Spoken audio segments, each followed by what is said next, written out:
आनंद लो प्रतिदिन जीवन का में स्वागत है। ये कार्यक्रम देखने के लिए धन्यवाद। कभी आपको लगता है कोई भी आपको समझता नहीं?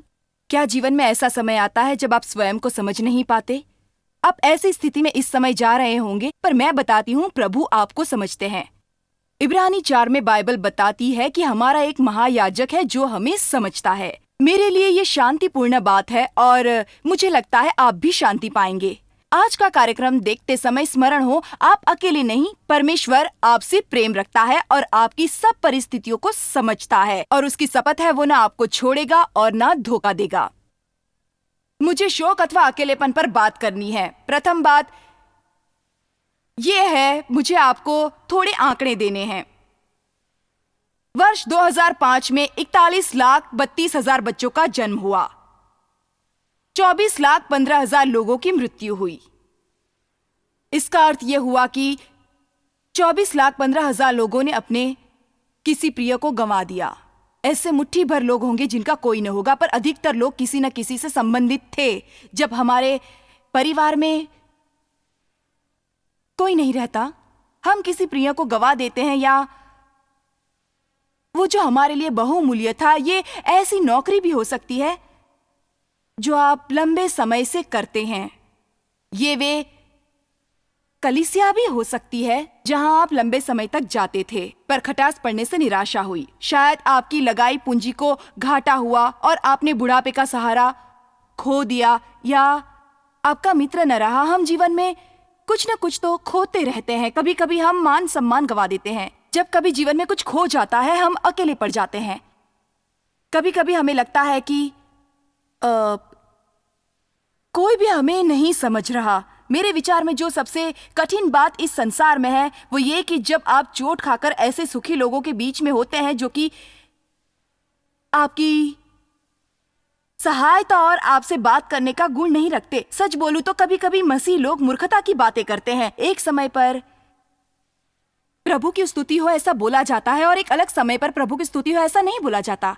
एक समय पर ऐसे वचन सुनाए जाते हैं, इससे सब भलाई के लिए उत्पन्न होगा और प्रभु भलाई चाहता है इत्यादि, पर ऐसा समय भी होता है जब इन्हें नहीं सुनना चाहिए। सच बताऊं तो हमें किसी चोट खाए व्यक्ति की उपस्थिति में चुप रहकर ऐसा विचार करना चाहिए, मैं तुम्हारे लिए उपस्थित रहूंगा। कभी कभी हमें उन्हें गले लगाना चाहिए, कभी कभी उनके संग थोड़े आंसू बहाने चाहिए। हमेशा उन्हें प्रवचन नहीं देना चाहिए। आमीन। कितने ही लोग हैं जो चोट का दर्द सह रहे हैं। शोक मनाने में अंतर होता है। एक वो जो सामान्य और स्वस्थ होता है और जो मनाना चाहिए, परंतु अगर नहीं मनाया गया तो वो व्यक्ति भीतर से टूट जाता है। स्वयं पर आत्मा को सवार होने देने में भी अंतर है। आज मैं अकेलेपन पर ध्यान एकाग्र करूंगी, क्योंकि संसार में कितने ही अकेले लोग हैं और अकेलेपन का संबंध एकमात्र होने से नहीं है। मगर आप एकमात्र हैं, तब आपके लिए अकेला होना आवश्यक नहीं है। और ये जग ऐसे लोगों से भरा पड़ा है जो कभी एकमात्र नहीं होते। उनके चारों ओर हर समय लोग होते हैं और वे संसार भर में सबसे अकेले लोगों में होते हैं। मेरे विचार में अकेलापन संबंधों की बड़ी मात्रा होने से नहीं, बल्कि इसका संबंध आपके संबंधों की विशेषता पर निर्भर है। कुछ मुख्य नेता और फिल्मी सितारे तथा समाज के जाने माने लोग जिन पर जनता की दृष्टि होती है, सोचते हैं कि सब लोग उनसे कुछ प्राप्त करना चाहते हैं। उन्हें नहीं लगता कि लोग उन्हें साधारण रूप में स्वीकार करेंगे, पर उन्हें लगता है कि कभी कभी जनता उनको बुलाती है क्योंकि वे गा सकते हैं या अभिनय कर सकते हैं या जो कुछ वो लोगों के सामने कर सकते हैं। अकेलापन वास्तविकता में एक बहुत बड़ी समस्या है। 30,000 अमेरिकी एक वर्ष में आत्महत्या करते हैं। इनमें से अधिक आत्महत्याएं अकेलेपन के कारण है। 15 से 24 आयु के युवकों में आत्महत्या तीसरा सबसे बड़ा मृत्यु का कारण है और 11वां सबसे बड़ा मृत्यु का कारण हर आयु वाले के लिए बीच में अकेलेपन का संबंध बहुधा पुराने लोगों से होता है। मेरे विचार में लोगों की आत्महत्या से कितने ही वर्षों से दुख आ बसता है कि उनका शरीर वास्तविकता में टूटने लगता है। मेरा विश्वास है कि यहाँ सभा में ऐसे लोग हैं और हमारे ऐसे दर्शक भी हैं जो उदासी के पीड़ित हैं, जिनकी जड़ अकेलापन होती है। कभी कभी हमें अकेलापन लगता है क्योंकि हम स्वयं को प्रेम नहीं करते, और ये सच है। 1 मिनट के लिए इस पर विचार कीजिए। आप सारा समय स्वयं ही के साथ रहते हैं। आप हमेशा स्वयं से बात करते हैं, परंतु अगर आप स्वयं से प्रेम नहीं करते तो आपको अकेलेपन का अनुभव तो होगा ही। आपको स्वयं के साथ समय बिताना आना चाहिए, क्योंकि जितना निकट का संबंध आपका स्वयं के संग है उतना किसी और के साथ नहीं। और ये सत्य है। ऐसे विभिन्न कारण हैं जो लोग अकेलेपन का अनुभव करते हैं। अकेलापन बुजुर्ग लोगों में पाया जाता है। कई कारणों से लोग अकेलेपन का अनुभव करते हैं, पर जैसे मैंने कहा था, आपको अकेलेपन का अनुभव करने के लिए एकमात्र होने की कोई आवश्यकता नहीं है। आप एकमात्र होके भी अकेलेपन से पीड़ित नहीं हो सकते। सही? मुझे जीवन में स्मरण आता है जब मुझे अकेलापन लगता था। मेरी इस मिनिस्ट्री के शुरुआती वर्षों में मुझे लगता था कि मैं एकदम अकेली हो गई हूँ, और बहुत से लोग मुझे और मेरे कार्यों को समझते नहीं। कोई मुझे नहीं समझता। जैसे मेरे बहुत से मित्र मेरे विरुद्ध हो गए थे, और उन्हें लगता था कि मैं कोई गलत काम कर रही हूँ, कि मुझे प्रवचन नहीं देना चाहिए। मैं एक स्त्री हूँ, और मैं ऐसी हूँ और मैं वैसी हूँ, कि मैंने उचित शिक्षा प्राप्त नहीं की है, कि और ऐसी ऐसी अनेक बातें। उनमें से अधिक वर्ष मेरे लिए अकेलेपन का अनुभव थे, और परमेश्वर ने मुझे उनसे मुक्ति नहीं दिलाई जैसी कि मेरी इच्छा थी वो करे। उसने ऐसे वर्षों तक चलने दिया। अब पलट कर देखती हूँ तो समझ आता है कि परमेश्वर ने मुझे कुछ शिक्षा दी थी। वो शिक्षा दे रहा था कि मैं उसके संग एक अद्भुत संबंध सिद्ध करूं। अगर आपको केवल परमेश्वर के अलावा कोई नहीं, तब आप उसको अच्छे प्रकार से जान सकते हैं। आपके जीवन में भी ऐसा समय आएगा जब परमेश्वर आपसे दूसरे लोगों को छीन लेगा, जैसे आपकी सहायक मंडली या कोई ऐसा जिस पर आप अधिक रूप से निर्भर रहते हैं, और वो आपको ऐसी स्थिति में छोड़ देगा जहां आपको अकेलापन महसूस होगा।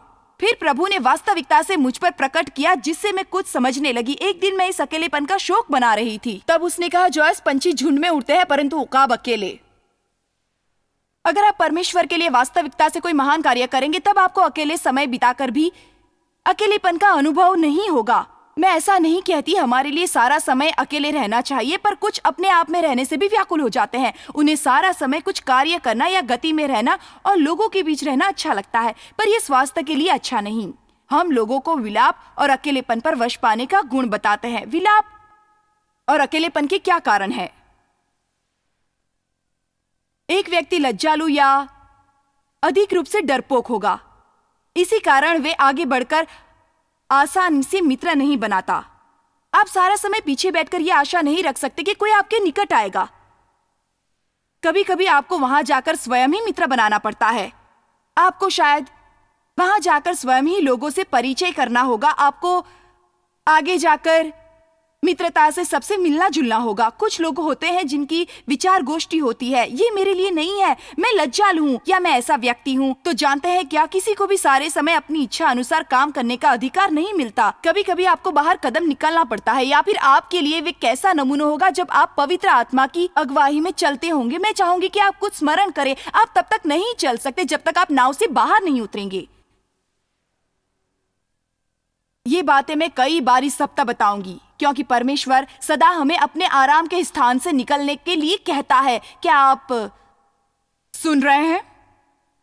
आपके लिए कलीसिया में किसी ऐसे व्यक्ति के निकट जिससे आप परिचित नहीं जाकर बातचीत करना आसान नहीं होगा, पर जो आप पूर्ण समय अकेलेपन में है और बिना किसी मित्र या काम काज के बैठे रहते हैं, तो केवल यूं ही बैठे न रहिए। पुरानी वाचा के उन कैदियों के समान न बनिए जो भूखों मर रहे थे और ऐसा बोलते, अगर हम नगर में प्रवेश करेंगे तो वो लोग हमारी हत्या कर देंगे, क्योंकि हम कोढ़ी है और हमारा वहां जाना उचित नहीं माना जाता है। और फिर दूसरी ओर, अगर हम यहीं बैठे रहे तो निश्चित रूप से हम मर जाएंगे, क्योंकि हम भूखे मारे जाएंगे।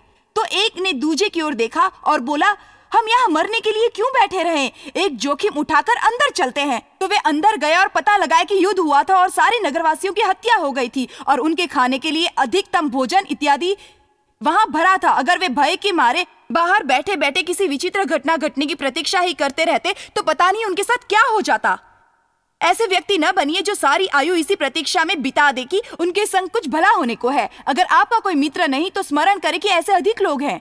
जिनके मित्र नहीं तो उन्हें ढूंढकर उनके मित्र बन जाइए। मैं कुछ बताऊंगी, जो कोई भी कार्य आप किसी अन्य के जीवन में पूरा करते हैं, परमेश्वर उसी को आपके जीवन में पूरा करेगा। पर वहां बैठे बैठे अभागी न बनिए। तो ऐसा है कि अधिकतर ऐसे व्यक्ति हैं जो स्वाभाविक ढंग से लज्जालु और डरपोक होते हैं, समूह में नहीं रहते, आगे बढ़कर आसानी से मित्र नहीं बनाते। शायद ये उनका स्वाभाविक व्यक्तित्व है। शायद उनके जीवन में कोई ऐसी घटना घटी होगी जिसके कारण ऐसा हो गया, परंतु हमें अपने स्वभाव को एक बहाना न बनाकर ये जान लेना चाहिए कि परमेश्वर हम में से एक एक जन को चंगा करने की इच्छा रखता है, चाहे इस समय कहीं पे भी क्यों न हो, चाहे वो कोई भी कारण हो जो हमें इस स्थिति में लाया। सुन रहे हैं? आपको वहीं पर नहीं बैठना है। अधिक समय लोगों को अकेलापन लगता है जब उन्हें गलत समझा जाता है।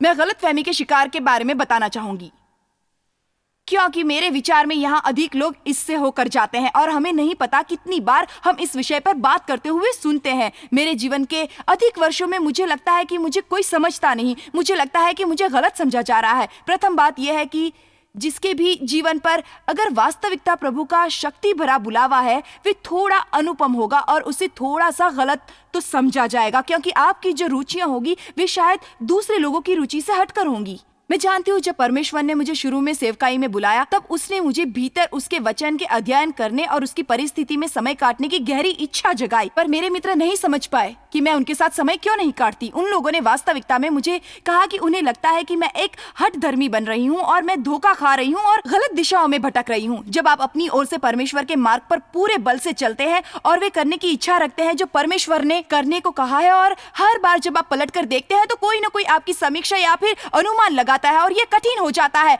कि नहीं? शायद सारे के सारे परिवार में आप एक अंत विश्वासी हैं और किस कारण अकेले भी हैं। शायद कोई भी नहीं जिनके साथ आप अपना आनंद बांट सके या अपनी गवाहियां उनको बता सके। शायद अपनी पाठशाला में आपने काम पर एक लौते विश्वासी हैं और इस कारण आपको अकेलापन लगता है। पर तल रेखा यह है कि हमें समझना चाहिए कि हाँ, यीशु में जीत है, पर जीवन में दर्द भी है। शैतान हमें हर ओर से दर्द देने का प्रयत्न करेगा, चाहे कैसे भी दर्द दे। पर इसका अर्थ ये नहीं कि हम उन बातों पर ध्यान न देकर उनका सही ढंग से सामना न करें।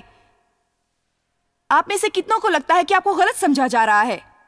आप में से कितनों ने जीवन में कुछ बड़ा घाटा उठाया है जिसके दर्द से आज तक आपने मुक्ति नहीं पाई? ठीक है, आज मेरे यहाँ एक सही भीड़ है, क्योंकि परमेश्वर की इच्छा नहीं कि आप अधिकतर समय शोक न मनाएं उसके लिए जिसको आप बदल नहीं सकते, ना तो उसका कुछ कर सकते हैं। तो इसलिए मैं आपको ये बताने की इच्छा रखती हूँ कि आप केवल उसी पर दृष्टि न लगाए जो आपने खो दिया, पर उसे देखे जो आपके पास है। जो आपके पास बचा है उसे लेकर कुछ करिए और उसे देखकर खुश रहिए। आप सुन रहे हैं? केवल उसी पर दृष्टि न लगाएं जो आपने खो दिया है, पर उसे देखे जो आज भी आपके पास बचा है। चलिए प्रेरितों की पुस्तक अध्याय 7 में मुझे विशेष रूप से लगता है कि महिलाओं की इच्छा है कि उनको समझा जाए, पर पुरुष नहीं समझते। मैंने अपने पति से कहा, नहीं समझते तब भी कहिए समझते हैं, इससे मुझे अच्छा लगेगा और मैं घर में दिन भर आप पर गुस्सा नहीं करूंगी। महिलाओं के हार्मोन्स में संतुलन न रहने से वह गलत दिशा में जाती हैं और वे रोई रोई सी कुछ अजीब सी हरकतें करने लगती हैं, उल्टा पुल्टा करती हैं जिनका कोई अर्थ नहीं निकलता, और उनके पति उनको कुछ अजीब तरह से देखते हैं। जानते हैं, ऐसे समय अच्छा ये होगा भाइयों कि उसे बाहों में लेकर कहें, प्रिय मैं समझता हूँ, बोले मैं समझता हूँ, पता है ये कठिन है। वे आपको अधिक से अधिक प्रेम बदले में देंगी। पर जो आपने ये कह दिया, तुम ऐसा कैसा व्यवहार करती हो, तुम असलियत में क्यों नहीं हो, ये मूर्खता है, भावनाओं की थैली मत बनो, तब आप युद्ध की मांग करते हैं। महिलाओं की इच्छा है कि उन्हें समझा जाए। महिलाओं को कौन समझेगा? एक पुरुष ने कहा, मैं किसी स्त्री को कभी नहीं समझ सकता, कभी भी नहीं समझ सकता कि एक औरत मकड़े से डरती है मगर गर्मा गर्म वैक्स को अपनी चमड़ी पर उड़ेल सकती है और बालों को जड़ से उखेड़ सकती है।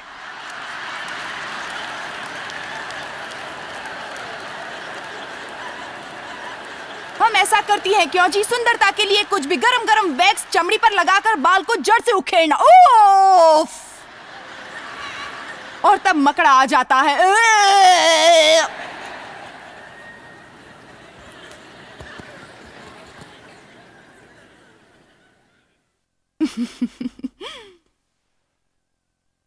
प्रेरितों के काम 7:20। इस समय मूसा का जन्म हुआ और परमेश्वर की दृष्टि में वे अति सुंदर थे। वे 3 महीने तक अपने पिता के घर में पाले गए, परंतु जब वे फेंक दिए गए तब फिरौन की बेटी ने उन्हें उठा लिया और अपना पुत्र बनाकर उन्हें पाला। मूसा को मिस्र जाति की सारी विद्या पढ़ाई गई। वे बातों और कामों में सामर्थी थे, पर वे जब 40 वर्ष के हुए तब उनके मन में आया कि वे अपने इजरायली भाइयों से भेंट करें। मूसा ने अपने एक जाति भाई पर अन्याय होते देखकर उसे बचाया और मिस्र निवासी को मारकर सताए हुए का बदला लिया। इस मिस्र को समझते हैं मूसा किसी की सहायता करना चाहता था। उसी ने किसी पर अत्याचार होता देखा, तब उसे अपने जीवन पर प्रभु के बुलावे का अनुभव होने लगा और वे इस चोट के मारे व्यक्ति की सहायता करने को बढ़ा। वो उस व्यक्ति की सहायता करना चाहते थे, इसीलिए वो उसकी तरफ आगे बढ़े सहायता के लिए। मुझे 25वां श्लोक अच्छा लगा। मूसा ने सोचा, मेरी जाति भाई बहन समझेंगे कि परमेश्वर मेरे हाथों से उनका उद्धार करेगा। परंतु उन्होंने समझा, यह आश्चर्यजनक बात है कि जब आप किसी की सहायता करते हैं तो आप स्वयं ही कठिनाई में पड़ जाते हैं। यह आश्चर्यजनक है। यह बहुत ही आश्चर्यजनक बात है कि आप सही करने का प्रयास अथवा परमेश्वर की सेवा की इच्छा करते हैं, तब सब क्रोधित हो जाते हैं और आपको समझ नहीं पाते। मुझे यह श्लोक अच्छा लगा। मूसा को लगा कि वे उसे समझेंगे। वो आश्चर्य में पड़ गया कि वे नहीं समझे, पर वे लोग ये बात नहीं समझ पाए। क्या मैं आपको अभी के अभी प्रकटीकरण दूं?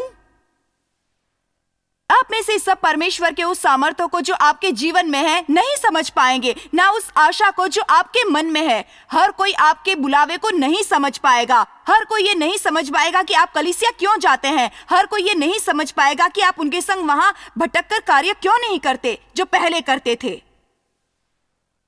पर कोई समझता है।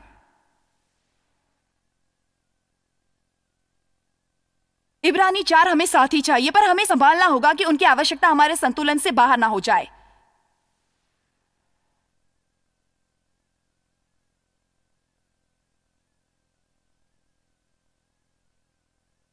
मुझे इब्रानी 4, 15, 16 अच्छे लगते हैं, क्योंकि हमारा एक महायाजक जो हमें नहीं समझता। सब कहें यीशु मुझे समझता है। मैं बता दूं, वो आपको पूरा का पूरा समझता है। वे आपकी वो बातें भी समझता है जिन्हें आपने न समझा है और ना कभी आप समझ पाएंगे। मुझे अच्छा लगता है, यीशु मुझे समझते हैं। आप मुझे नहीं समझेंगे, मैं आपको नहीं समझूंगी, पर उसने तो मुझे अपनी माँ की कोख में अपने हाथों से बनाकर डाला। वो मुझे समझता है। वो मेरी मुख का हर शब्द जानता है जो कि अब तक अनकहा है। मेरे सारे दिन उनकी पुस्तक में लिखे हैं और प्रभु का धन्यवाद, एक व्यक्ति तो है जो मुझे समझता है। आमीन। मेरे व्यक्ति को समझता है, मेरे उटपटांग स्वभाव को समझता है, मेरी मूर्खता को समझता है। प्रभु का धन्यवाद, वो मुझे समझता है। अगली बार आपको अकेलापन लगे और आपको विचार आए, कोई मुझे नहीं समझता, कोई सहारा नहीं देता, तो यीशु को स्मरण करें। यीशु को स्मरण करें। एक बात जो कि आज मैं आपको समझाने की इच्छा रखती हूं और मैं चाहती हूं आप ये बात समझ लें। अगर आप अपने जीवन में विजय पाना चाहते हैं, अगर आप अपने जीवन में विजय पाना चाहते हैं तो मेरी बात सुनिए। अगर आपको जीवन में विजय पाना है, तब आपको विश्वास की नजर से देखना होगा। इसका अर्थ है कि आप अनदेखी वस्तुओं की ओर और अधिक ध्यान दें, पर माने कि वे वस्तुएं हैं उनसे अधिक जिन्हें आप देख सकते हैं। यह मसीह जीवन का एक अंग है। यह हमारे उत्तराधिकार का एक अंग है कि हम विश्वास की दृष्टि से देखें। मैंने यीशु को क्रूज पर मरते तो नहीं देखा, पर मैं जानता हूं कि यह हुआ है और मैं उसी के मोल अपने जीवन का हर एक दिन बिताता हूं। आमीन। मैंने स्वर्ग नहीं देखा, पर मैं जानती हूं जब मरूंगी मैं वहीं जाऊंगी और उसी की प्रतीक्षा में हूं। आपको वो योग्यता उत्पन्न करनी होगी कि आप अनदेखी वस्तुओं के आगे तक देख सकें। आपको वस्तुओं के बदले देखना होगा जब आपको बदलाव की अधिक समय से आवश्यकता होगी, क्योंकि बदलाव हुआ नहीं था। जब आप कठिन परिस्थितियों में होते हैं और तब जो आप अपनी दृष्टि अनदेखी वस्तुओं पर रखते हैं, तब आपको आनंद प्राप्त होगा। हमारा एक महायाजक है जो हर बात में हमारे समान परखा तो गया पर निष्पाप निकला। श्लोक 16। इसलिए आओ हम अनुग्रह के सिंहासन के समीप साहस बांधकर चलें, ताकि हम दया हो और हम पर अनुग्रह पाए, जो आवश्यकता के समय हमारी सहायता करता है। परमेश्वर कभी देर नहीं करता। वो समय से पहले नहीं करता, पर परमेश्वर कभी देर भी नहीं करता। परमेश्वर का वो सिंहासन जो हम पापियों के लिए मुक्त में अनुग्रह प्रदान करता है, सही समय की और सही सहायता जब हमें उसकी आवश्यकता होती है। क्योंकि हमारा ऐसा महायाजक नहीं जो हमारी निर्बलताओं में हमारे साथ दुखी न हो सके। वे सब बातों में हमारे समान परखता तो गया, तो भी निष्पाप निकला। इसलिए आओ हम अनुग्रह के सिंहासन के निकट हियाव बांधकर चले कि हम पर दया हो। परमेश्वर देर नहीं करता। वो समय से पहले नहीं करता, पर वो देर नहीं करता। हालेलुया। मेरे विचार में माता पिता को कभी कभी अकेलापन लगता है जब उन्हें अपने बच्चों के प्रति निर्णय लेने पड़ते हैं, पर बच्चे नहीं समझते। अब सारा समय अच्छे माता पिता अर्थात अपने बच्चों के जिगरी मित्र एक साथ नहीं हो सकते। ऐसी अनेक बातें होंगी जिनको लेकर वे आपसे क्रोधित हो जाएंगे, क्योंकि वे समझते नहीं। यदि आप आशा करते हैं कि उन्हें समझाना चाहिए, तब आप एक अनुचित वृक्ष के नीचे भौंक रहे हैं। मैं पहले बातों पे बातें करती थी। मैं बच्चों को सही करती थी, फिर 45 मिनट तक उन्हें यह समझने में सहायता करती थी। तल रेखा यह भी थी कि उन्हें स्वयं पर क्रोधित करना नहीं चाहती थी। मैं उन्हें सही करती, पर क्रोधित नहीं। देव ने कितनी बार ऐसा प्रयत्न करने से रोका, क्योंकि मैं इतनी बातूनी थी कि मैं किया कराया बिगाड़ देती। बात समझ में आई? आशा करती हूं आप समझ गए।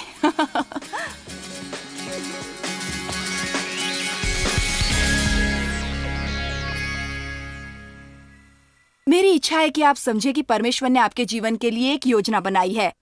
इस समय अगर कोई चोट है, अगर आपने जीवन में कुछ खो दिया है और ये सोचते हैं ऐसा है जॉयस, मुझे तो बिल्कुल नहीं लगता कि प्रभु ने मेरे जीवन की योजना बनाई है, पर जानते हैं उसने बनाई तो है। परमेश्वर सत्यवान और वचनबद्ध है। आपको अकेले बैठकर दर्द को सहना नहीं है। प्रभु ने आपके लिए कुछ विशेष रचा है।